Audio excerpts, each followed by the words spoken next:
Welcome to Medieval History Channel 97, where the echoes of the past come alive. Step into the world of knights, castles, and forgotten legends as we journey through time together. Let history speak. Think your grocery bill is high? Try imagining a life where the concept of a grocery store didn't even exist, where survival depended entirely on what you could pull from the earth, coax from a garden, or gather from the wild. For medieval peasants, there was no room for indulgence or variety. Life wasn't measured in paychecks, but in harvests, and often in how long one could endure on nearly nothing. These 15 humble meals weren't impressive, but they carried entire generations through plague, famine, and backbreaking labor. They weren't just food, they were lifelines, and at the heart of that survival was pottage. If you've ever had a house guest who refused to leave, you might understand the idea of something that lingers. But pottage wasn't just tolerated, it was treasured. It was the meal that stayed, and people were thankful it did. It wasn't just a dish, it was resilience in a pot. This endlessly simmering stew became a quiet legend in peasant kitchens, a waste not, want not masterpiece that embodied the raw creativity and quiet desperation of the times. Pottage wasn't just cooked, it was lived with. It simmered through days of rain, toil, and aching bodies returning home from the fields. It asked little, but gave much. Unlike our modern meals, consumed quickly, forgotten even faster, pottage was a commitment, a way of life, a humble but powerful response to a world that offered very little. At its core, pottage was a thick, sustaining stew, often kept alive for days, even weeks. The hearth became its home, the fire its heartbeat. Into the pot went yesterday's scraps and today's hopes, turnips, onions, maybe a few wild greens. Sometimes, if fortune allowed, a carrot or a fistful of dried peas. The broth grew richer with time, each day layering flavors from the past with the hunger of the present. It wasn't elegant, it wasn't varied, but it worked. Grains like barley, rye, or oats formed the base, whatever was cheapest, most durable, most filling. Boiled down until the line between soup and porridge blurred. And then came the vegetables, root crops that could last through winter. Wild herbs gathered on the edge of a forest, sometimes even leaves or bark when things were truly desperate. One archaeological study found that the average peasant household kept their pottage going for at least 4 days. But in the cold grip of winter, some pots stayed alive for far longer, because letting it die meant starting over, and sometimes there simply wasn't enough to begin again. Pottage wasn't just about food, it was about holding on, to warmth, to family, to the belief that somehow they would get through another day. Archaeological evidence from medieval village sites reveals a quiet but haunting truth. Over time, the ingredients in pottage, the lifeblood of peasant survival, grew scarcer and simpler. Often, they were reduced to nothing more than coarse grains and humble root vegetables, scraped together from a land that gave only what it could. Though pottage was a shared staple across social classes, the similarities ended at the name. In noble kitchens, pottage simmered with the richness of imported spices, tender morsels of meat, and even a splash of wine, turning survival food into a savory luxury. But for the peasant, pottage was a reflection of their reality, simple, resourceful, and achingly modest. Their flavor came not from trade routes, but from the earth itself. Garlic plucked from the garden, sage drying on the windowsill, parsley gathered from a nearby path. And on rare days when fortune smiled, a holiday, a feast, or a lucky hunt, a single piece of salt pork might find its way into the pot. Not enough to transform the meal into something extravagant, but enough to scent the broth with hope. A wisp of fat would float to the surface, a glistening promise of strength to carry through another day of toil. Historians believe that peasants consumed up to 2 or 3 pints of this humble stew each day. It wasn't glamorous, and it certainly wouldn't earn any likes in today's world of curated plates, but it was real. It was warm. It was life. And in the cold, uncertain world of feudal hardship, that was everything. Pottage may have been the ever-simmering thread that stitched their days together, but it was not the only anchor. Bread was the other, the great equalizer, the elemental food that across time and cultures continues to bind humanity. Yet the bread on a medieval peasant's table was a far cry from the soft golden loaves we know today. No sourdough starters, no crackling crusts or artful scoring, just dark, dense rounds, rugged as the hands that shaped them and as hard as the lives they sustained. Made from rye or barley, grains hardy enough to grow where wheat refused. The bread was heavy and coarse, born not from luxury but necessity. The quality of the grain? Often poor. The best harvest went to those with power, the nobles, the clergy. Peasants not only labored to grow their food, they paid dearly just to grind it at the Lord's mill, a bitter transaction that reminded them daily of their place. And yet they baked. They broke bread. They shared what little they had, turning scarcity into sustenance and a crust into communion. Because in that world, where survival was never guaranteed, food wasn't just nourishment, it was resilience.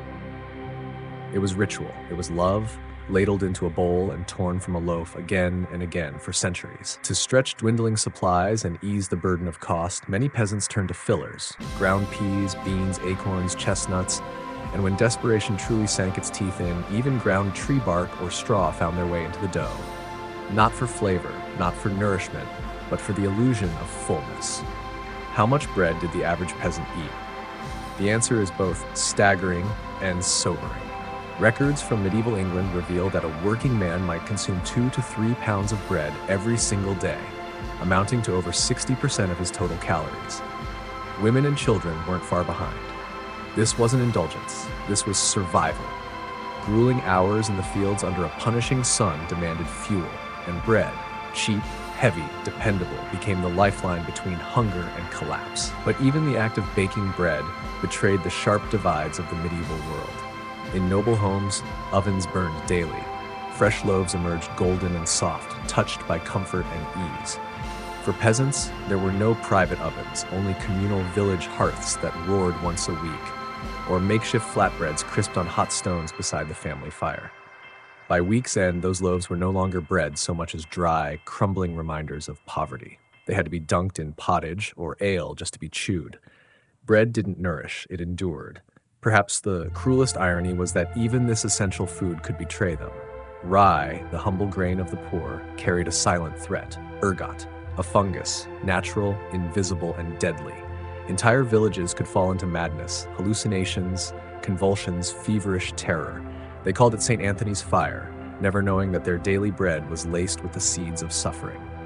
The very thing meant to sustain them became the source of their undoing. And yet, despite its dangers, bread was revered. It was sacred. To steal it was a crime. To waste it, a sin. Bread marked the beginning and the end of every meal. It was the first thing laid on the table and often the only thing that remained when all else had failed. In famine, bread became more than food, it became faith. Even when the crusts were hard, the grains impure, the loaves dark and dense, bread carried within it a quiet defiance, a promise that life, though bitter, would somehow go on. But when medieval peasants were fortunate enough to have even a scrap to lay atop their bread, it was rarely anything lavish.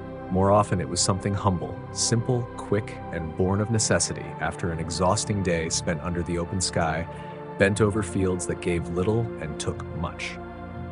Enter gruel, a dish that barely qualified as food, hovering somewhere just above hot water in substance and spirit. In a world where bread could vanish and even the bubbling comfort of pottage grew thin, gruel was what stood between a person and hunger's hollow silence. "Please, sir, I want some more." The line might echo through history, immortalized in fiction, but for most peasants there was never more to ask for. Gruel wasn't a dish served with kindness or care, it was survival, bare, bleak, and utterly stripped of indulgence. It was made by boiling the last clinging remnants of grain, oats, barley, millet, or whatever fragments still lingered at the bottom of a dusty bin, in far more water than comfort would ever allow. The goal wasn't nourishment, it was volume. Fill the pot, stretch the scrap, and pray that what remained could keep a family upright for one more day. If salt was available, it was a small miracle. Most days, it wasn't. The result was a pale, tasteless slurry that warmed the stomach without lifting the spirit. Gruel was not pottage, rich with vegetables and hope. It wasn't porridge, hearty and sustaining. It was thin by design, sparse by circumstance. Historical records from times of famine tell the same quiet tragedy again and again. Monasteries, one of the few lifelines for the starving poor, would dilute a single cup of oats until it could serve 10 mouths. The math is cruel, less than 2 spoonfuls of grain per person. Enough to silence hunger, perhaps, never enough to satisfy it. Yet gruel wasn't only the food of desperation. Monks, too, consumed it in times of fasting, not out of scarcity but as a spiritual practice. In abbey records from the 12th century, we find evidence of monks eating gruel twice a day during Lent. It was a chosen humility, meager, mindful, and sacred in its simplicity. For the peasants, however, it was not a choice. It was the last thread holding life together. And in that thin, steaming bowl lay all the weight of survival, silent, bitter, and necessary. Their bowls might, on rare and precious occasions, hold a trace of honey or a scattering of dried fruit, fragments of sweetness that most peasants could only imagine. Such luxuries were whispers of a life far removed from theirs, more fantasy than feast. For the sick, gruel, thin and barely substantial, became the closest thing to medicine in a world without hospitals or prescriptions. For the elderly, the weak, and the dying, it was often the final offering, a warm, bland comfort when strength to chew or digest had faded. They were spoon-fed slowly, carefully, lovingly, until they recovered, or didn't. Medieval healers turned to gruel as a catch-all remedy. Whether it was fever, toothache, or exhaustion, there was always a version of gruel, perhaps with a sprig of herbs or a dash of wine, if you were fortunate enough to afford such treatments.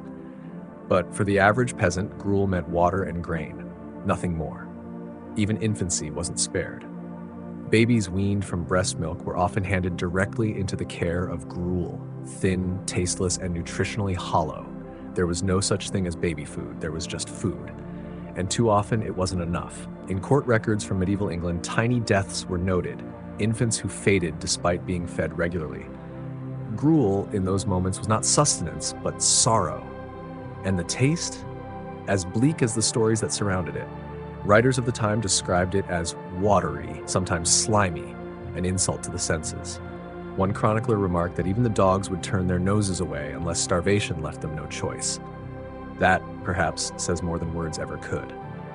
But when even gruel became too precious, when grain ran low and hunger pressed harder, peasants turned to the last humble hero of the soil, the turnip. Overlooked today, turnips were once the backbone of survival. They grew where nothing else would. Poor soil, bitter cold, neglect, they endured it all. In a world that gave little, turnips gave back. Silently, stubbornly, generously. One tiny seed could yield 15 pounds of food. Imagine that. 15 pounds of hope in root form. To peasants, turnips weren't just vegetables. They were insurance. They didn't need care, only space, and in return they fed families through the worst of times. Turnip stew, if you could call it that, was less about flavor, more about function. Chop them, boil them, add salt if you had it. That was the meal. No technique, no flourish, just warmth in the belly and another day of life secured. It wasn't joyful, it wasn't delicious, but it was survival, and sometimes that was enough. Storage was another quiet miracle of the turnip. Long before refrigerators or modern preservation, medieval peasants relied on nature's rhythms and ingenuity. In cool, dry cellars, turnips held on to life for months. And in some villages, people dug special turnip pits, underground chambers lined with straw, like makeshift cradles for their winter lifeline. From harvest through the bitter end of spring, these silent storehouses fed entire families. A single record from an English manor in 1286 quietly notes what that meant. Turnips stored this way sustained households for 7 long months. And the turnip gave more than just bulk. It gave everything. Root, leaf, even flower. Nothing was wasted. The roots went into thick, warming stews. The leafy greens brought life to bubbling pots of pottage, and in spring, even the blossoms became nourishment. In a world where hunger was not an exception, but a season, this kind of generosity mattered.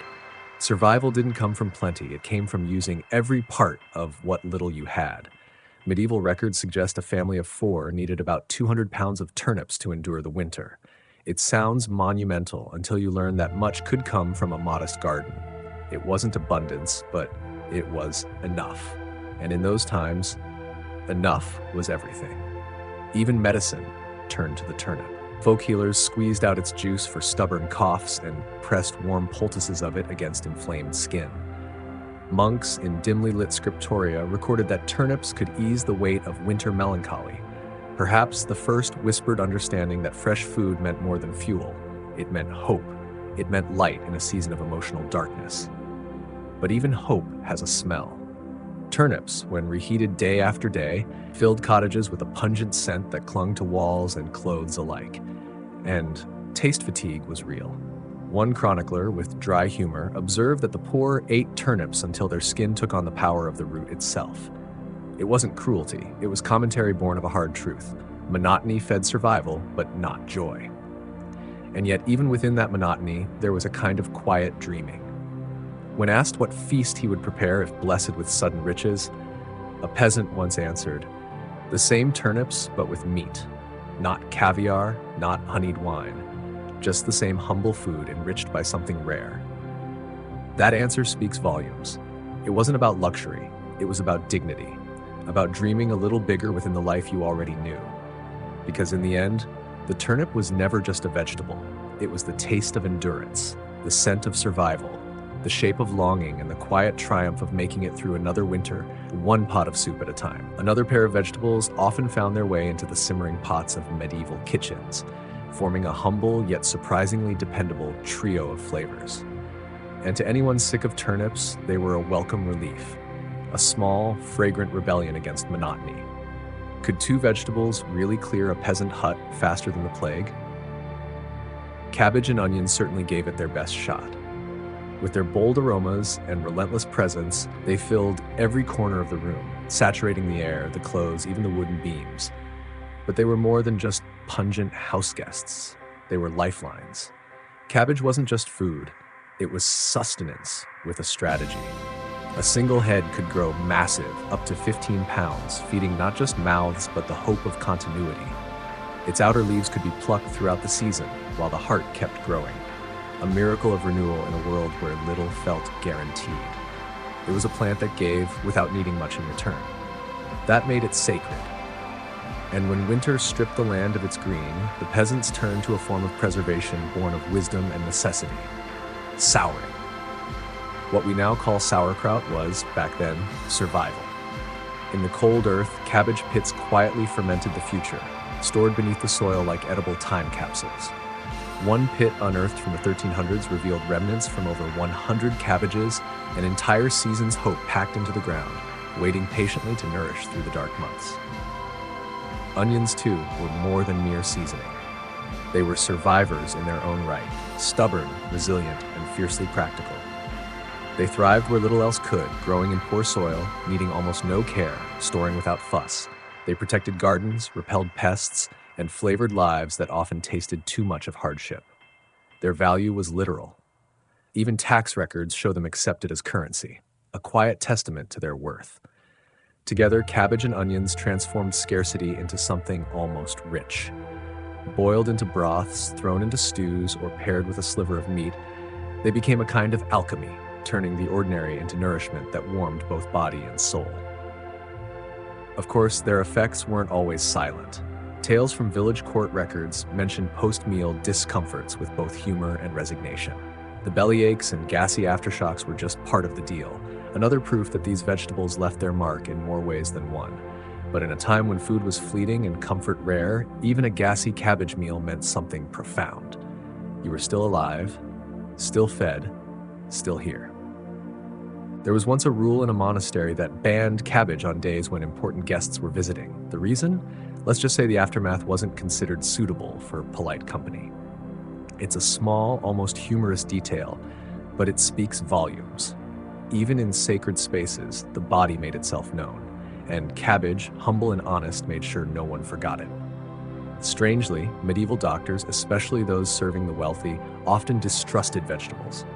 They warned nobles against eating poor people's plants like cabbage, claiming such foods brought sadness and sluggish minds. As if the earthiness of a cabbage could somehow drag a noble spirit down. But the poor didn't have that luxury. They ate what they could grow, what could last, what could fill a belly after hours in the fields. And while the rich suffered from overindulgence, gout, obesity, digestion woes, the poor, on their sparse diets of plants and grains, often escaped such fates. Still, cabbage and onions, as filling as they were, couldn't do it all. No matter how much bread or pottage you added, something vital was missing: protein. And even without modern science, peasants could feel it in the weakness in their limbs, the dragging fatigue. Their bodies knew, so they turned to what they had: They didn't have protein bars, no shakes, no supplements, but they had peas, beans, humble, enduring, quietly powerful. These were the unsung champions of survival, simple seeds that grew with little fuss and offered so much in return. A single patch of peas could yield 60 pounds of dried strength. During the hungry grip of winter, that could mean the difference between life and starvation. Dried peas were pure gold in green disguise, and they were generous too. Peas and beans nourished not just people, but the very soil they grew in. They returned what others took, fixing nitrogen into the ground so that even the poorest plots could bloom again. Smart farmers wove them into their land like threads of quiet resilience between rows, after harvests, wherever there was space. When it came time to eat, the method was simple, almost ritualistic. Soak, boil, mash. Add a pinch of salt, maybe some foraged herbs if fortune smiled. It didn't look like much, just a bowl of thick, greenish paste. But it was enough. Enough to fuel 12 hours of toil. Enough to carry a body through cold winds and backbreaking tasks. Enough to keep hope alive. In every mouthful, there was more than just food. There was memory, endurance, and the silent knowledge that even the smallest things can sustain us when the world feels impossibly hard. Pea and bean mash, what once might have been a humble side dish, rose to become the centerpiece of survival. During the brutal famine of 1315, historical records from a single English village reveal a haunting truth. Entire families lived for weeks on nothing but this simple mash and weak beer. Bread, once common, became a distant luxury, almost a memory. Across Europe, monks too turned to these modest staples. Religious rules forbade meat on more than half the days of the year, making peas and beans not just helpful, but sacred necessities in monastery kitchens. They weren't just feeding the body, they were sustaining the soul through centuries of spiritual discipline and scarcity. Ledgers from one vast abbey reveal a staggering detail. Over 3,000 pounds of dried peas were stored annually for just 40 monks. That's 75 pounds per monk, a quiet testimony to how deeply entwined legumes were with daily monastic life. Storage, too, was a small miracle. While fresh produce withered within days, dried peas and beans, if kept dry and safe, could endure for years. In some peasant homes, they weren't just food, they were security, a last line of defense against the unknown cruelty of next year's harvest. One archaeological excavation even uncovered peas still nestled in clay pots after a full decade. Edible still, though far from delicious. But these foods weren't without their flaws. Like cabbage, they came with consequences. Medieval health guides, equal parts wisdom and superstition, warned peasants against eating too many beans before church or court for fear of unfortunate interruptions. One folktale speaks of a bean farmer who failed to sell his crop at market, not because of price, but because he had indulged too much of his own supply on the way there. Yet for all their practicality, peas and beans could be a test of the human spirit. They filled bellies, yes, but day after day, with no change in taste or texture, they dulled the joy of eating. Even peasants longed for variety, for a break in the sameness, a splash of flavor, a spark of something new. And when that chance came, they seized it, even if it meant turning to the scraps others left behind. Eat what you can get. It wasn't just advice, it was survival. While the nobility feasted on roasted venison and capons fattened for celebration, the poor picked through what remained. Heads, feet, offal, the unwanted parts, the forgotten ones. But to them, it wasn't waste. It was hope in a boiling pot. It was resilience on a wooden plate. It was proof that even in the hardest of times, the human will find a way, not just to live, but to endure with dignity. Animal butchering in medieval times wasn't just about food, it was about hierarchy, survival, and the quiet resilience of those at the bottom. The lord of the manor, ever at the top, claimed the choicest cuts, tenderloins melting with fat, full breasts, and heavy haunches carved with ease. The townsfolk with coin bought what was left, still decent, still desirable. And then came the peasants. What remained for them was not abundance, but fragments, scraps, the overlooked and the unwanted. But they didn't waste time mourning what they didn't have. Instead, they mastered the art of making do, of turning what was dismissed into something that could nourish not just the body, but pride. Take the pig's head, a grim, almost grotesque offering by modern standards. Yet to a peasant family, it was payment, possibility, and perhaps the closest thing to luxury they'd taste for months. The cheeks, small and delicate, were cooked with care. The ears were cleaned, crisped, and cherished. The snout and lips found their way into trembling, jellied dishes, and the brain, scooped out gently, was scrambled with the same reverence as eggs on a Sunday morning. Larger animals offered even more, not delights perhaps, but opportunities. The cow's stomach, once cleaned of all memory, became a vessel for grain and chopped organ meats, a haggis in all but name. Sheep lungs, sliced and fried with onions, turned into a meal that smelled like effort and hunger in equal measure. And the blood, dark, rich, life-giving, was mixed with oats and encased in cleaned intestines to become blood pudding. Dense, humble, sustaining. Game too small for noble tables often found sanctuary in peasant pots. Squirrels, hedgehogs, even rats, when times grew desperate, offered precious slivers of meat to flavor a watery stew. And in the dead of winter, when famine whispered through frozen fields, some villages turned to badgers, foxes, anything that moved. The rule was simple, unwritten, and deeply understood. If it didn't kill you, it could keep you alive. Every scrap mattered, every bone, every organ. A single cow's entrails might stretch to feed 3 families. Meanwhile, the noble's prize roast was gone in a single feast, and society knew the value of these remnants. They were not thrown away, they were fought for. Court records speak volumes. Men were fined, even jailed, for stealing not steaks or roasts, but pluck, heart, liver, the soft muscle of survival. In one English village, a man was charged for taking a sheep's innards, not its wool, not its leg, its heart.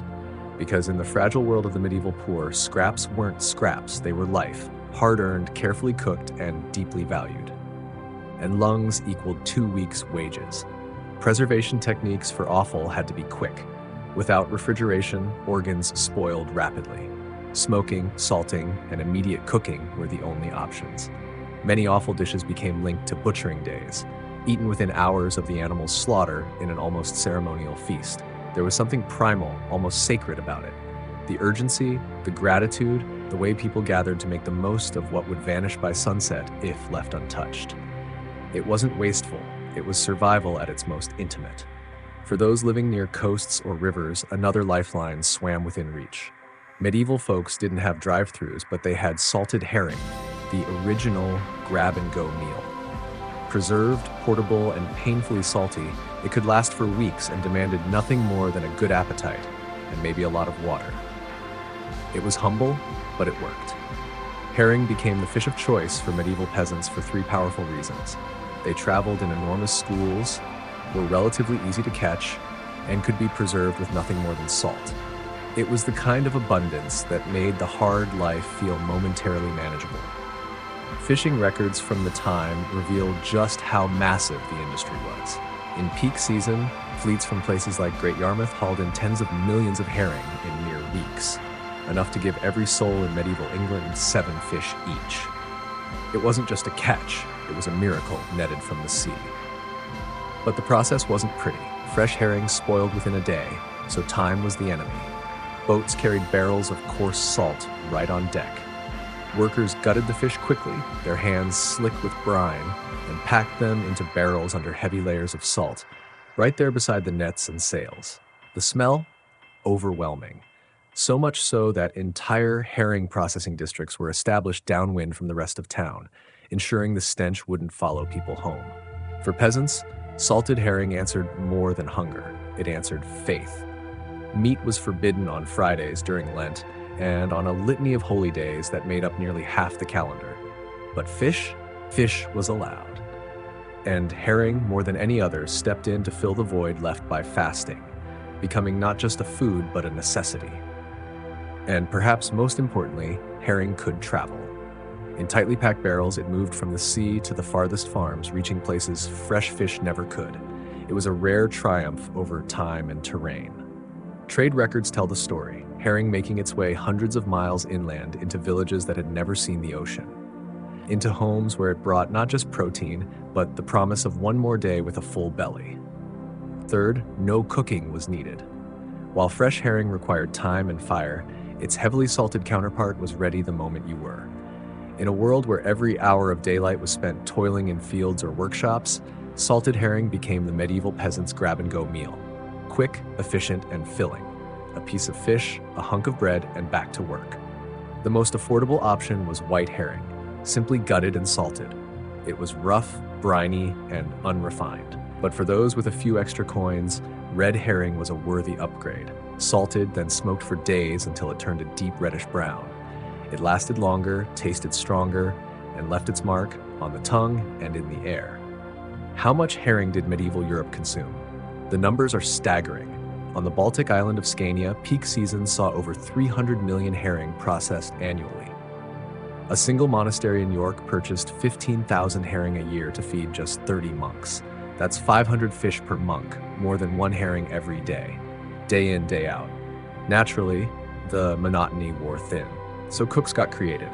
Herring was chopped into spreads, baked into pies, or soaked to tame the salt before being repurposed into something warmer, softer, more palatable. But no matter the method, one truth remained. Herring breath was a medieval reality, and a persistent one at that. After such a salty, pungent meal, you might think they'd reach for a glass of water. They didn't, because in medieval times, water could kill you. Wells were often dug beside outhouses. Rivers doubled as sewage canals. People didn't yet know what bacteria was, but they knew enough to notice that water often made people sick. And ale? Ale kept them well. Unintentionally, the brewing process was a form of protection. Water was boiled, germs were killed. The mild alcohol kept contamination at bay.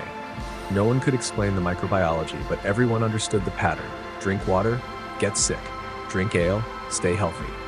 This wasn't a party culture, it was a survival strategy. The ale of the time, known as small ale or small beer, was mild, only 1 to 3% alcohol, more like today's light beer. And it was for everyone. Men, women, elders, and children. Yes, even medieval kids drank ale. At breakfast, at lunch, at dinner. But no, they weren't drunk.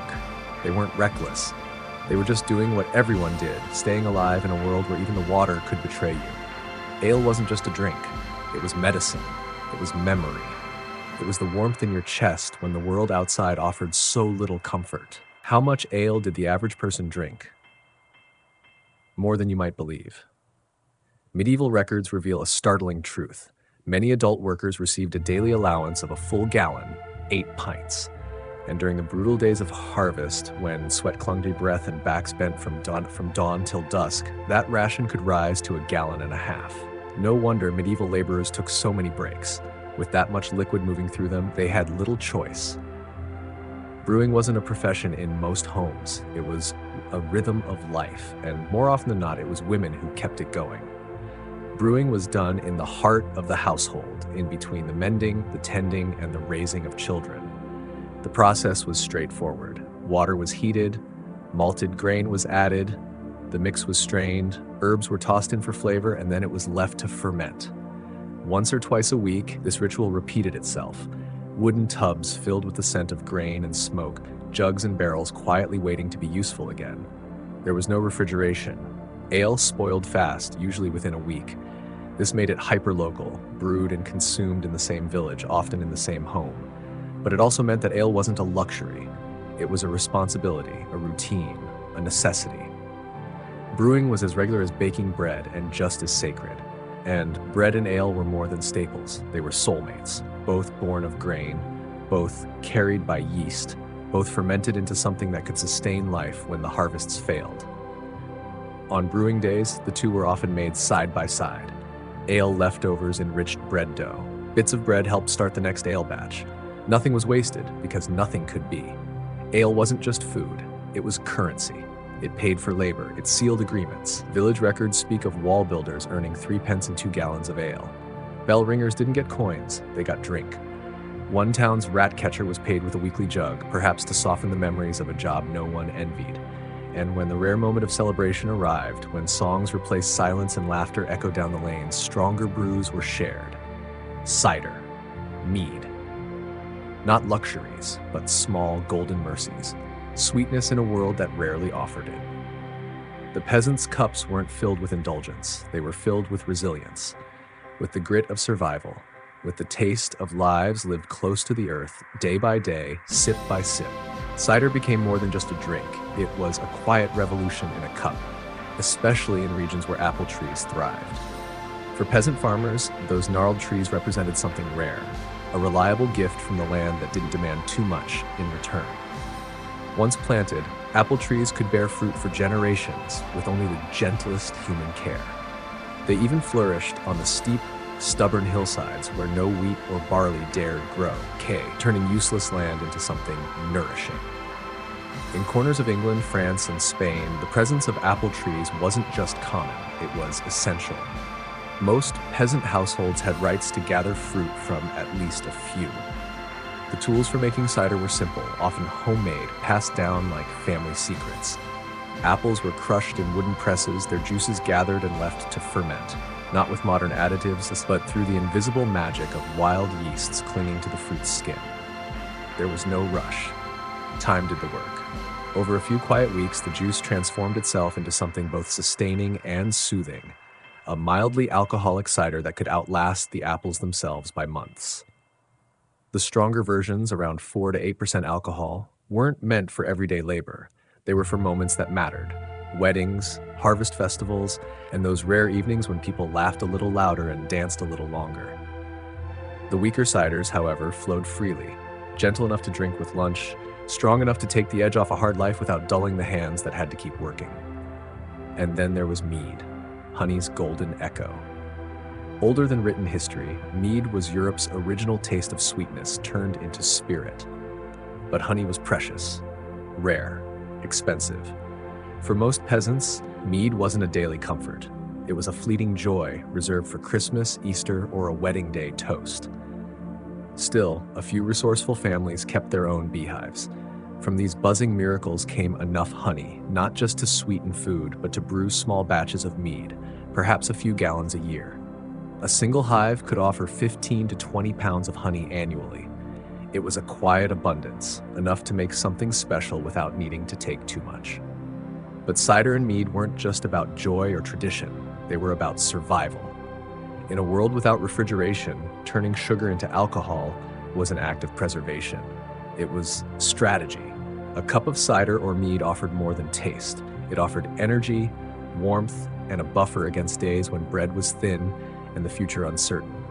Medieval kitchen records show that cider, if stored well, could last up to a year. Mead, carefully kept in cool cellars, could survive for several. These weren't just drinks, they were edible memories, bottled comfort, and small acts of resilience, crafted with patience, consumed with gratitude, and remembered for what they gave when so little else remained. Records from one English village during a food shortage mentioned adults drinking cider as a meal replacement when grain supplies dwindled. Speaking of sweetness, while honey made mead possible, it also served many other roles in medieval kitchens, joining forces with other rare sweet treats. Sugar wasn't something most medieval peasants ever tasted. This expensive import stayed firmly in the hands of the wealthy, who used it both as food and medicine. For the common folk, sweetness came directly from nature in the form of honey and wild berries, treats that brightened an otherwise dull diet. Honey was the king of sweeteners in the medieval world. Unlike sugar, it could be produced locally, though not without risk and effort. Brave peasants gathered wild honey by following bees to their hives, smoking them to reduce stinging, and cutting out chunks of honeycomb. This dangerous work often led to many stings, but the liquid gold made the pain worthwhile. Some clever peasants went further by keeping bees themselves.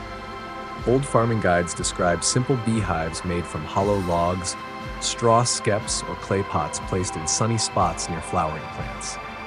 A well-managed hive could produce 15 to 20 pounds of honey a year, an incredible luxury for a peasant family. Village records sometimes listed beehives as valuable enough to be included in wills and marriage contracts alongside land and livestock. Honey did much more than sweeten food. Medieval medical guides recommended it for healing wounds, soothing coughs, and preserving other medicines. It was even used in daily routines. Its stickiness made it useful for setting hairstyles or removing unwanted body hair when mixed with other ingredients. These many uses made honey even more precious to those lucky enough to have it. When even a tiny bit of honey appeared in a peasant household, it was treated not as food but as treasure.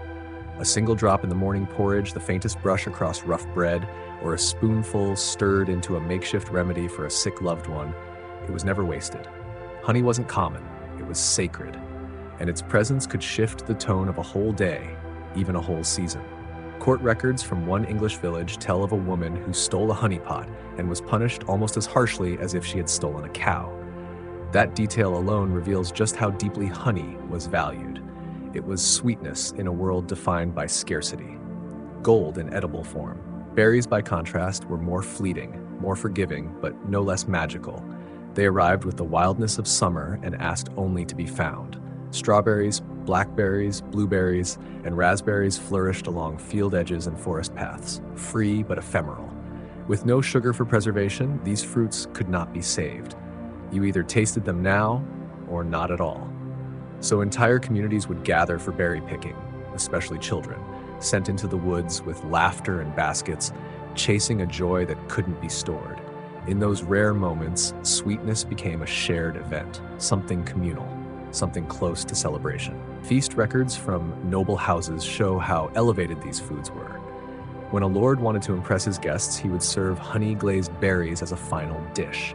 For the peasants occasionally invited to such rare tables, that dessert might have been the most exquisite thing they'd ever tasted. So rare, so vivid, it could become the story of a lifetime.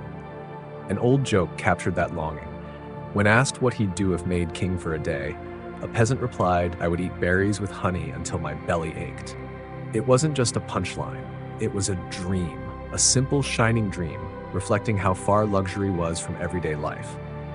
And when even that dream was out of reach, peasants turned to the forest floor again, not for sweetness, but for survival. Acorns, chestnuts, nuts that modern feet might trample without a thought were once lifelines. Squirrels weren't the only ones who understood their value. In years when grain failed, forests became emergency pantries. Chestnuts, in particular, were a gift. Naturally sweet and easy to cook, they required no leaching or grinding. In parts of France, Italy, and Spain, whole communities came to rely on them. Locals even called the chestnut tree the bread tree, because in times of hunger, it filled the role of grain. A good chestnut harvest could mean the difference between endurance and collapse. In the quiet exchanges between berry and honey, nut and hunger, we see the rhythms of medieval peasant life, fleeting joys, enduring struggles, and a deep, unspoken reverence for every morsel the earth was willing to give. How important were chestnuts? In some medieval villages, their value was so great that tax records actually measured a household's wealth by the number of chestnut trees it could access. In certain regions of France, chestnuts accounted for nearly 20% of a peasant's winter diet, not because they were indulgent, but because they were dependable. When grain failed or stores ran low, the chestnut stood firm, its roots deep in both soil and survival. One mature chestnut tree could yield up to 200 pounds of nuts in a good year. That was more than food. It was insurance. A lifeline hanging from branches, capable of feeding an entire family for weeks when cupboards were bare and harvests unkind.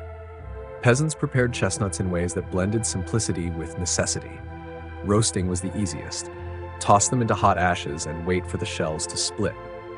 Boiling came next, softening the bitter tannins and making them easier to eat, easier to digest.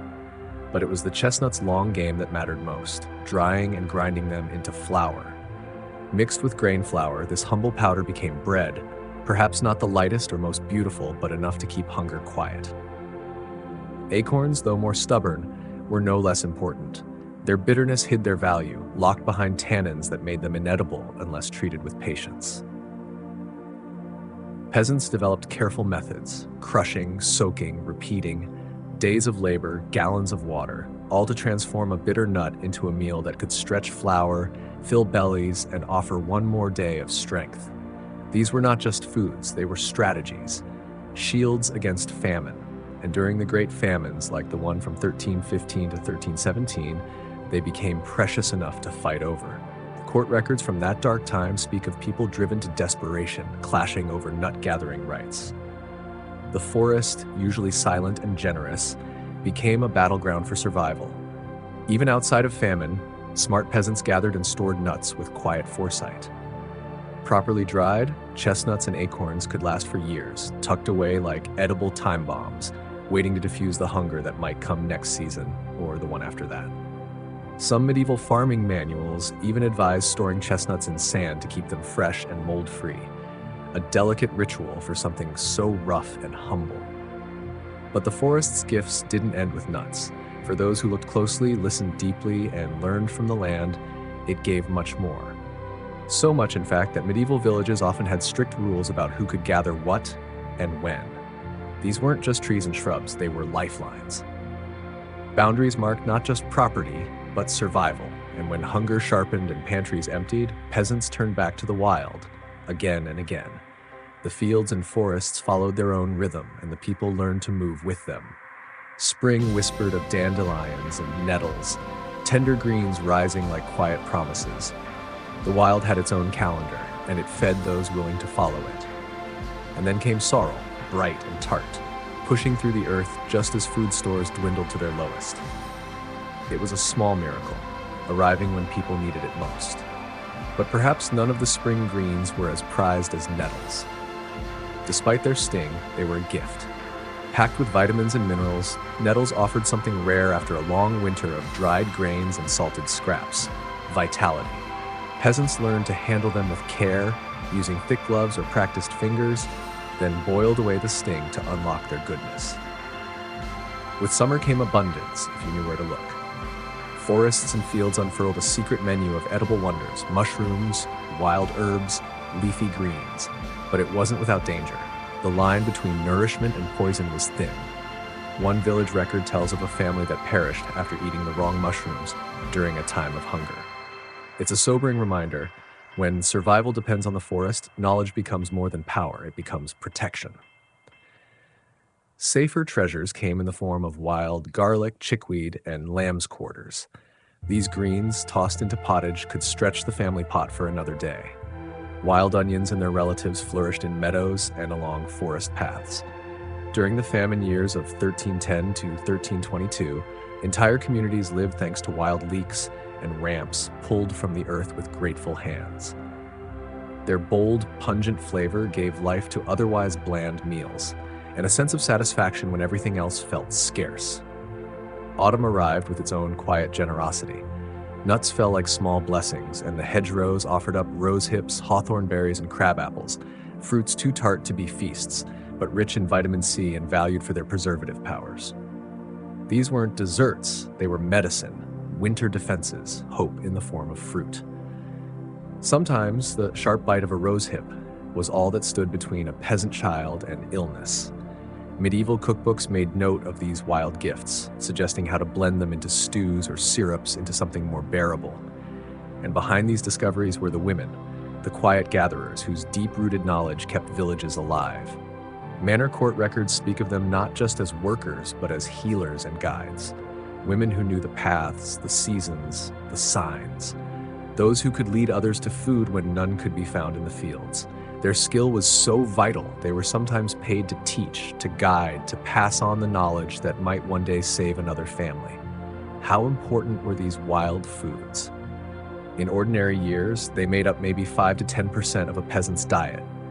A supplement, a side dish. But in times of crisis, they became the main course. During famine, they could make up 30% or more of what people ate. And sometimes they were everything. One harrowing account from the Great Famine tells of entire villages surviving almost solely on what they could gather from the land, not because they chose to, but because the wild was all that remained. And in that wild, they found just enough to hold on. And tree bark, for weeks. That was the grim reality for some medieval peasants when all else failed. In times of scarcity, even the inedible became food. Medieval law, in its own way, recognized just how vital wild and foraged foods were to survival.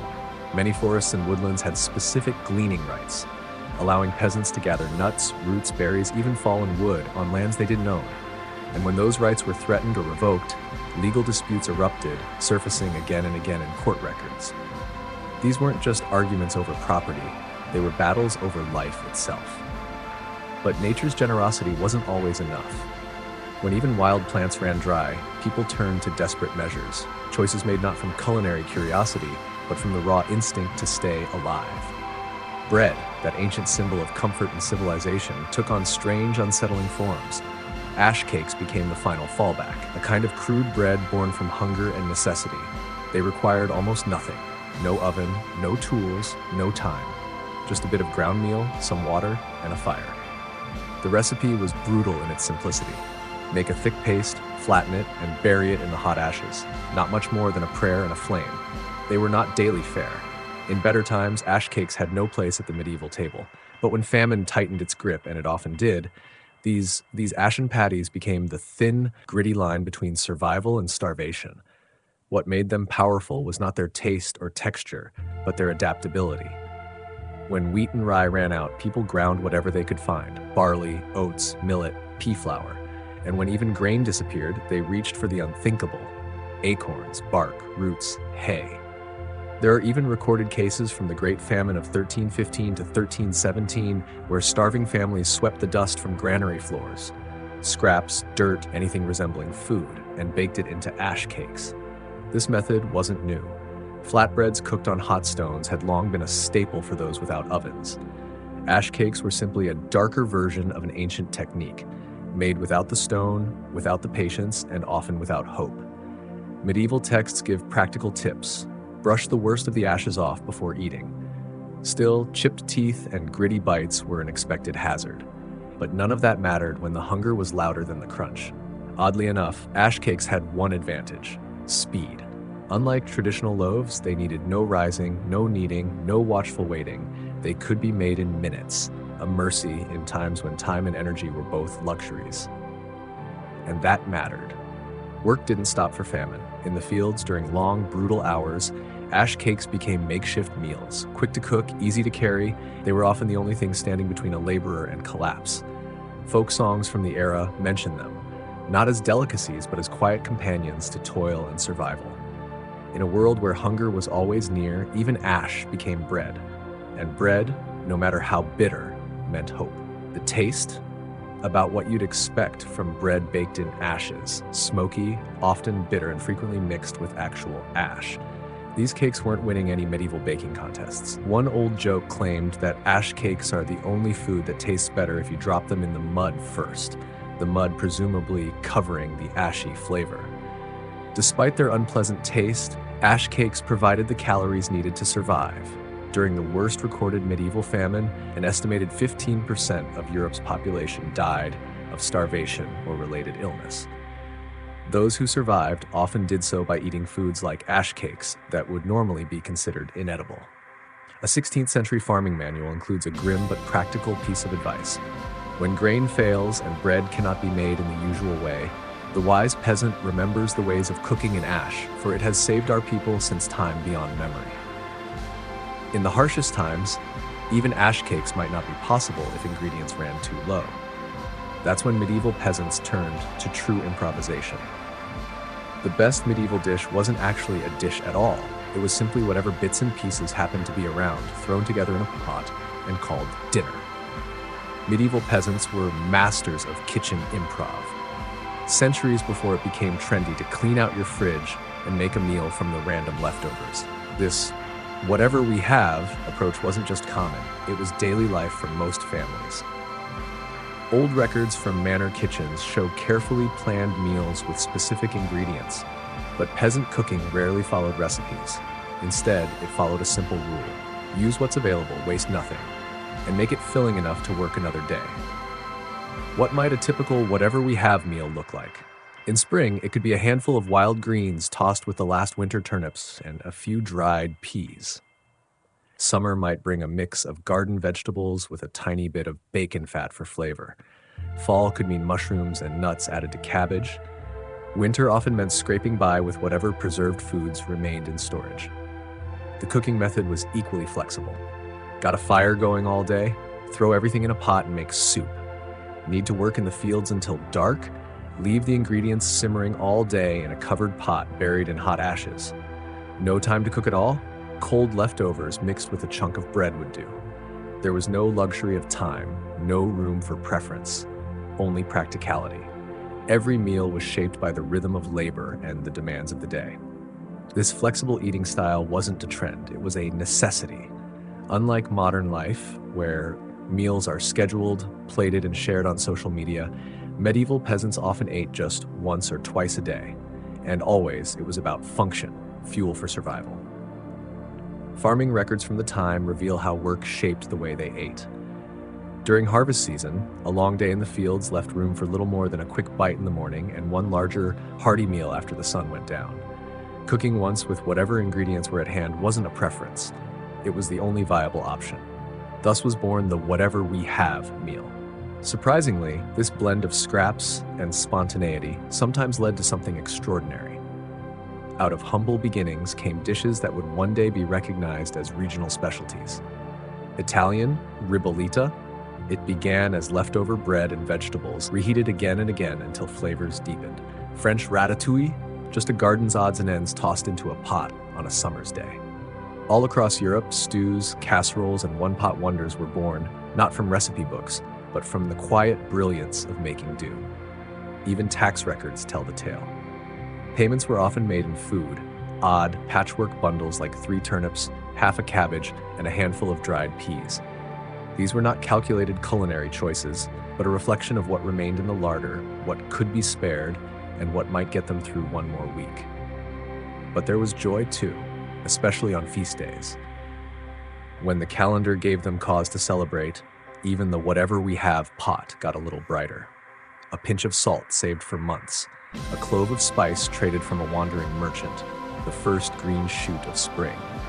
These rare additions transformed the ordinary into the extraordinary. By peasant standards, nothing short of a feast. A medieval French saying captured it perfectly. The best sauce is hunger. No one understood that truth more deeply than those who lived each day with uncertainty at the table.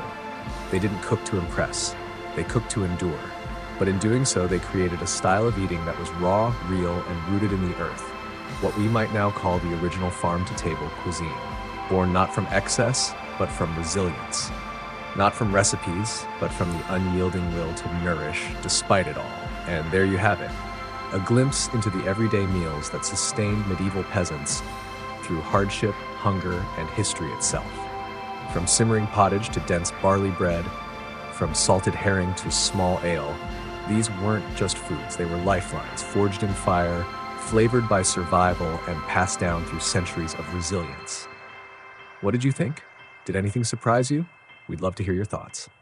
If you enjoyed this video, please leave a comment below, and don't forget to like, share, and subscribe to our YouTube channel for more journeys into the past. And before you go, send a little kindness out into the night. Sleep well, dream deep, and may tomorrow be gentler than today.